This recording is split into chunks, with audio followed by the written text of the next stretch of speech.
এই জুবিন হল হুলাৰ ভাই মূলা, তাক যোনে যি কয় তাকে কৰে। এই চামকানু মহন্তৰ ইনকাম সেই জুবিনেই নৰ্থ ইষ্ট ফেষ্টিভেলত লৈ যায়, ইফালে পাপন নিয়ে, পাপন চিয়ানা মাল, ই বুৰ্বক হয়, ই ইয়াক যোনে যি জেক দিয়ে, মই পাইছোতো তাক বহুত দিন গানে কি আনে চিনেমাখনত, তাক যোনে জেক দিয়ে সি সেইটোৱে কৰে।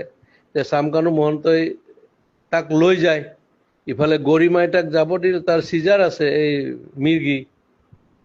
মেইন কথা কি জানো, চামকানু মহন্ত, ননীগোপাল মহন্ত আৰু এটাই ডিজিপিটোৱে তিনিটা শিয়াল জন্ম দিছে মাকে, দালাল। এই গোটেই হিমন্তই বেক কৰাৰ কাৰণে সিহঁতে ইমান দূৰ যাব পাৰিছে। আৰু কেতিয়াবা কংগ্ৰেছৰ পৰাই পইচা খাই আছিল সিহঁতে, বিৰাট বদমাছৰ হাড্ডি হয়, তাৰ প্ৰপাৰ্টি চালে তই মৰি যাবি। সেই সি লৈ লৈ যায়, জুবিন গ'লে অসমত থকা ছিংগাপুৰ চব মানে একদম হাই লেভেল পইচা দি কিনিব, অমুক কৰিব তমুক কৰিব। এই পইচা ইনকামৰ চ'ৰ্চ কিহৰ? নৰ্থ ইষ্ট ফেষ্টিভেল বে। আমি জানো মাঘ বিহু, বহাগ বিহু আৰু কাতি বিহু, কিহৰ এইবিলাক? এইবিলাক ফাল্টু আমি কৰি নিছে। এতিয়া হিমন্তই দিয়কচোন তাৰ স্পষ্টীকৰণ, তাক এবাৰ ৰাইজে পালে দিব ভালকে। সি কালি ডেড বডিৰ লগত আহিব নোৱাৰে, তাক দেখা পালে মাৰিব, তই চাবি না। আৰু আজি কিমান ডেকা ল'ৰাবিলাক, আজি চাবি তই, কালি ৰাতিপুৱা গম পাবি, বহুত চুইচাইড কৰিব, ইমান হাৰ্ট ৰক। আৰে অসমৰ 3.5 কোটি মানুহ 2 কোটিয়ে তাক ভাল পায়, সি নিজৰ কাৰণে নহয়, বেলেগৰ কাৰণে।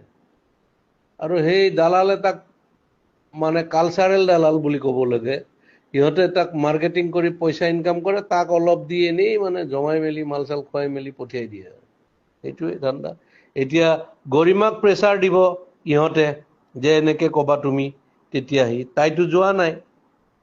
অৰিজিনেল কথাটো এয়া বহুত বহুত এয়া আছে, মানে তাত কি ক'ম আৰু।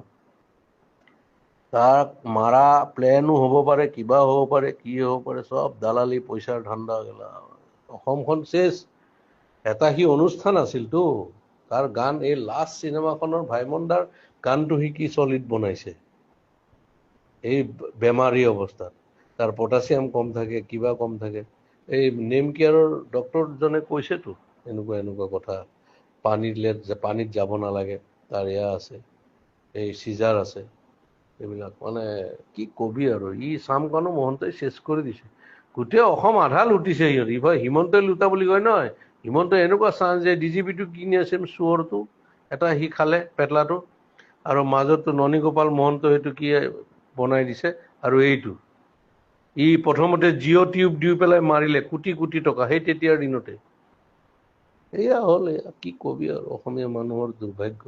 আজি দিন আজি বহুত বেয়া লাগিছে, মানে তাৰ গান শুনিয়ে 90 দশকৰ বিলাক ল'ৰা ছোৱালী ডাঙৰ হ'ল। আমিতো বাৰু চবৰে শুনিছোঁ, কিন্তু তাৰ গান শুনিয়েই মোৰ ল'ৰা চব ডাঙৰ হ'ল। আনকি আমাৰ ছাইডত মিস্ত্ৰীয়ে ৰং কৰি আছিল, সিদিনাখন মোবাইলত তাৰ গানেই বজাই আছিল। এই তেনেকুৱা কথা আৰু কি কৰিবি ক, সেইটো দুৰ্ভাগ্য। সিও বেপৰুৱা মানুহ, সিও মানে এনেকুৱা, সেইকাৰণে হ'ল আৰু। এই মাইকেল জেকচন 50ত মৰিল, ই 52 মৰিল, কিশোৰ কুমাৰ 58ত মৰিছিল। এনেকুৱা আৰু উপায় নাই আৰু, মৃত্যুৱে যাক লৈ আহে লৈ যায়, সেইটো। বাকী চব মানে কি কবি আৰু, কৈ লাভ নাই। মুঠৰ ওপৰত এই চামকানু মহন্ত বোলাটোক ৰাইজৰ মাজত এৰি দিব লাগে, কেলা কোবাই কোবাই মাৰিব লাগে। তাক 3টা মহন্তক মাৰিব লাগে সিহঁতক, এই 3টাই চেচ কৰি দিছে ভিতৰেদি।